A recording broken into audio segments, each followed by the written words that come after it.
नमस्कार दोस्तों, स्वागत है आपका महेंद्र सिंह शो में।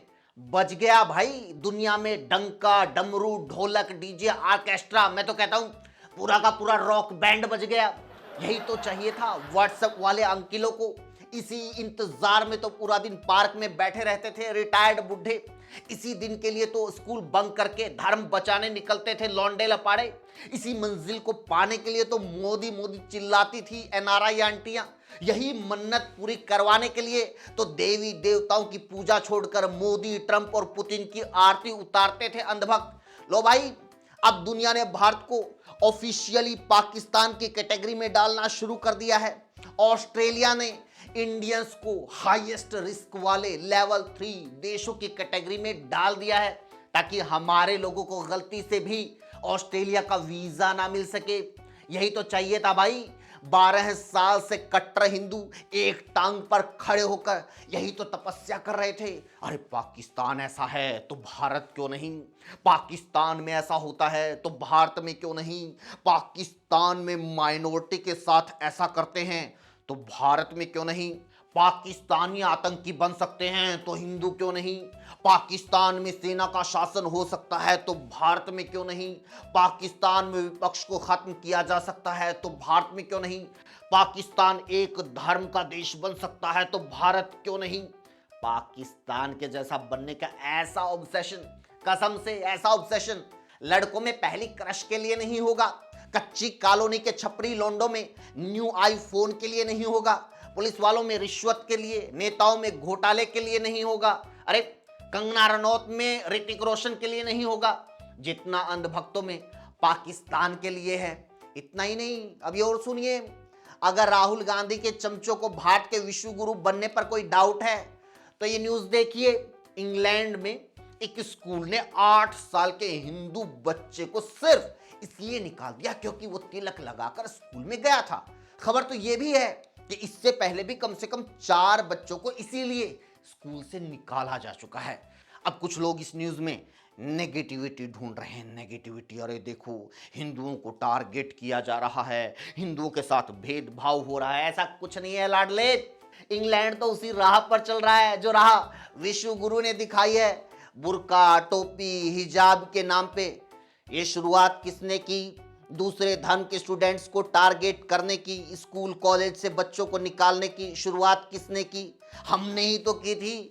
इस बैटिंग ऑर्डर के ओपनर हम हैं, सचिन तेंदुलकर हम ही हैं। नहीं, आप ही बताओ विश्व गुरु का काम क्यों है? ये तो है पूरे विश्व को, अपने शिष्यों को बताए कि कैसे कैसे क्या क्या करना है, कैसे अपने देश में माइनॉरिटीज को रिलीजन के बेस पर टारगेट करना है, कैसे उनका जीना हराम करना है, कैसे क्रिसमस पर चर्च के सामने जाकर हनुमान चालीसा गाना है, कैसे राम नवमी पे मस्जिद के आगे डीजे बजाना है, कैसे क्रिसमस ट्री देखते ही तोड़फोड़ करनी है, कैसे मजार पे भगवा झंडा लहराना है। ये जो इंडियंस के अगेंस्ट पूरी दुनिया में आग फैल रही है, इसके लिए तेल और दिया सलाई तो हमने ही प्रोवाइड करवाई है। होलसेल का टेंडर तो अभी भी हमारे पास ही है। वैसे भी ये जो विश्व गुरु के शिष्य देश हैं अभी हमारे लेवल पर पहुंचे ही कहाँ हैं। अभी तो वो लोग सिर्फ हिंदुओं को स्कूल से निकाल रहे हैं, हिंदुओं के खिलाफ रैलियां निकाल रहे हैं, भारतीयों के खिलाफ मार्च निकाल रहे हैं। भाई हमारी बराबरी तो तब होगी जब वो लोग इंडियंस को पकड़ पकड़ के बुलवाएंगे। अबे इंग्लैंड माता की जय बोल, बोल अमेरिका पापा जिंदाबाद, अरे जय श्री जीसस बोल, बोल यीशु यीशु मेरा यीशु यीशु। 5 करोड़ से ज्यादा इंडियंस दूसरे देशों में, ईसाई और मुस्लिम देशों में रहते हैं। क्या लगता है इंडिया में जो हरकतें हम कर रहे हैं उसका रिपरकशन, उसका बैकलैश नहीं होगा? हम सिर्फ एक देश में मेजोरिटी पॉपुलेशन होकर उधम मचाएंगे तो सोचो जो लोग 100 देशों में मेजोरिटी में हैं तो वो कुछ नहीं करेंगे। तुम्हें क्या लगता है ये कट्टर सनातनी मोदी का परिवार, नमो अगेन, जागो हिंदू, हिंदू राष्ट्र की प्रोफाइल बना बनाकर जो गंद इंटरनेट पर हम लोग डाल रहे हैं उसको क्या दूसरे देश वाले नहीं देखेंगे? और भाई देखते तो वो इंडियंस भी हैं जो दूसरे देशों में बसे हुए हैं, जो रोज अपने दोस्त रिश्तेदारों को कॉल करते हैं, कॉल करके बोलते हैं बड़ी याद आती है भाई अपने देश की, बहुत मिस करते हैं अपने देश को। हाँ बिल्कुल, क्योंकि दिल्ली की हवा में जो खुशबू, इंदौर के पानी में जो मिनरल, सड़कों के गड्ढे, फुटपाथ की धूल, रॉन्ग साइड दौड़ता ट्रैफिक, बिना सिग्नल की ड्राइविंग, गुटखा खाकर थूकने की आदत, कहीं भी कूड़ा फेंकने की फ्रीडम, भला और कहाँ मिलेगी? कई एनआरआई तो जानबूझकर अपने रिटायर्ड बाप के सामने मोदी की तारीफ करते हैं, इंडिया की तारीफ करते हैं। उनके साथ हमेशा अपने देश की सभ्यता, अपने देश की संस्कृति, अपने देश की मिट्टी, यश चोपड़ा की मूवी जैसी बातें करते हैं, ताकि कहीं ये बुढ़ा दूसरे देश की सेफ्टी, सिक्योरिटी, साफ हवा, स्वच्छ पानी, हेल्थ फैसिलिटी, फ्री एजुकेशन जैसी चीजों के बारे में सुनकर इंडिया छोड़ के वहां उनके साथ जाने की जिद ना पकड़ ले। ये लोग कभी नहीं अपने रिश्तेदार दोस्तों को फोन करके बोलते कि भाई इंडिया में जो तुम लोग हरकतें कर रहे हो वो बंद करो, इंडिया में जो तुम लोग नरक भोग रहे हो उसके अगेंस्ट आवाज उठाओ, अपनी सरकार से देश को बेटर बनाने की डिमांड करो, हर चीज में धर्म घुसाना बंद करो, धर्म के नाम पर हेट फैलाना, वोट करना बंद करो।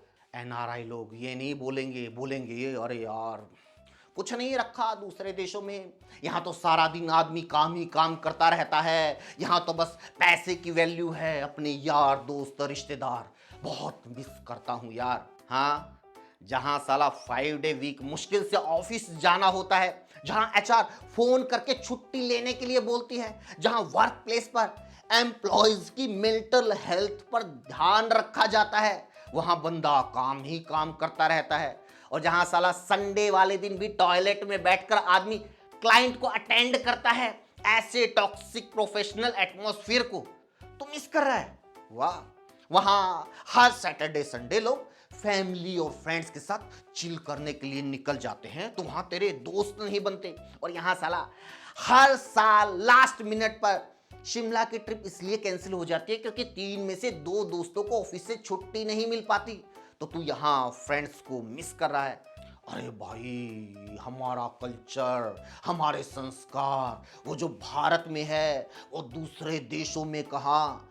हाँ, जहाँ लोग अपने घर पर म्यूजिक बजाते हुए भी इस बात का ध्यान रखते हैं कि कहीं आवाज पड़ोसियों को डिस्टर्ब तो नहीं कर रही, जहाँ लोग गाड़ी का हॉर्न तक नहीं बजाते कि इससे नॉइस पोल्यूशन फैलेगा, तो वहाँ कोई कल्चर ही नहीं है। और यहाँ जब तक डीजे की हाई वॉल्यूम से पूरी कॉलोनी सारी रात नहीं जागी तो माता का जागरण ही क्या हुआ? अगर जाम में खड़े खड़े 3-4 बार हॉर्न नहीं बजाया तो फिर आगे वाले को पता कैसे चलेगा तेरा भाई पीछे थार में खड़ा है? और संस्कार तो भाई हमारे अंदर इतने भरे पड़े हैं, हमारे यहाँ एक्सीडेंट में मछलियों से भरी गाड़ी पलट जाए, ड्राइवर मर जाए तो लोग ड्राइवर से पहले मछलियों को उठाने भागेंगे, फ्रूट का ट्रक पलट जाए तो पहले फ्रूट्स को लूटने के लिए बैग लेकर आएंगे। ड्राइवर का क्या है, ज्यादा से ज्यादा क्या होगा, मरेगा ही। जहां सरकारें इस बात पर काम कर रही हैं कि कैसे अपने बच्चों को सोशल मीडिया के अडल्ट कंटेंट से, इस रील कल्चर से बचाया जाए, चाहे इसके लिए सोशल मीडिया बैन ही क्यों ना करनी पड़े, वहां तो संस्कार ही नहीं है। और यहाँ छोटे छोटे बच्चों से लेकर उनकी मम्मियां तक या तो रील में अपनी बॉडी एक्सपोज कर रही हैं या उस एक्सपोजर को कंज्यूम कर रही हैं। यहां संस्कार की गंगा बह रही है। अबे कब सुधरोगे, कब निकलोगे इस वहम से बाहर कि हम ही सबसे ऊपर हैं, हमने ही दुनिया को जीना सिखाया है, हमारी सभ्यता, हमारी संस्कृति, हमारा इतिहास ही सबसे महान है, हमारे राजा महाराजा ही सबसे महान हुए हैं, वो ही सबसे बड़े योद्धा थे। हाँ, वो जिन लोगों ने 100 देश जीत लिए, अपने देश बना लिए, उनके राजे महाराजे तो साले सारा दिन 3 पत्ती खेलते रहते थे, उन्होंने तो सारे युद्ध पबजी खेल के जीते हैं, उनको तलवार थोड़े चलानी आती थी, वो तो युद्ध के मैदान में भी बुड़के मार मार के भाग जाते थे। अब एक कब निकलोगे इस पास्ट फैंटेसी की दुनिया से बाहर? कब तक ये बैक गियर में अपनी मारुति 800 को भगाओगे? कब मानोगे कि सुधांशु त्रिवेदी की रील वाले भारत और रियल भारत में इतना ही अंतर है जितना आपकी व्हाट्सएप डीपी और वीडियो कॉल की शक्ल में? याद रखना, इंस्टाग्राम की डीपी पर फिल्टर मार मार कर बेशक कितनी ही शक्ल चमका लो, आखिर में काम आधार कार्ड की फोटो ही आनी है। भाई मेरा तो अपने एनआरआई दोस्तों से यही कहना है, अपने दोस्त रिश्तेदारों को कॉल करके उनको असली दुनिया के बारे में बताना शुरू कर दो। बताओ कि ढंग के देशों में सरकारें कैसे काम करती हैं, कैसे इंसानी जिंदगी की कोई वैल्यू होती है, कैसे सभी धर्मों के लोग, अलग अलग नेशनैलिटी के लोग एक साथ मिलकर रह सकते हैं, कैसे बिना नेताओं के बैनर पोस्टर के भी शहर होते हैं, कैसे टैक्स के बदले सरकारें अपने नागरिकों को फैसिलिटीज देती हैं। अगर ऐसा नहीं किया तो याद रखना, ये अंधभक्त ऐसे हालात बना देंगे कि मोदी का तो पता नहीं, लेकिन दूसरे देशों से तुम लोगों का झोला जरूर उठ जाएगा। इसी बिना मांगी सलाह के साथ आज का वीडियो खत्म करते हैं दोस्तों। आपको कैसी लगी प्लीज कमेंट करके जरूर बताइए। थैंक्स वाले बटन पर क्लिक करके हो सके तो हमें आर्थिक मदद कीजिए। वैसे ऑनलाइन भीख मांगने के लिए हमारे जैसे लोगों ने ये सही वर्ड बना रखा, आर्थिक मदद। चैनल को सब्सक्राइब जरूर कीजिए। Thank you so much.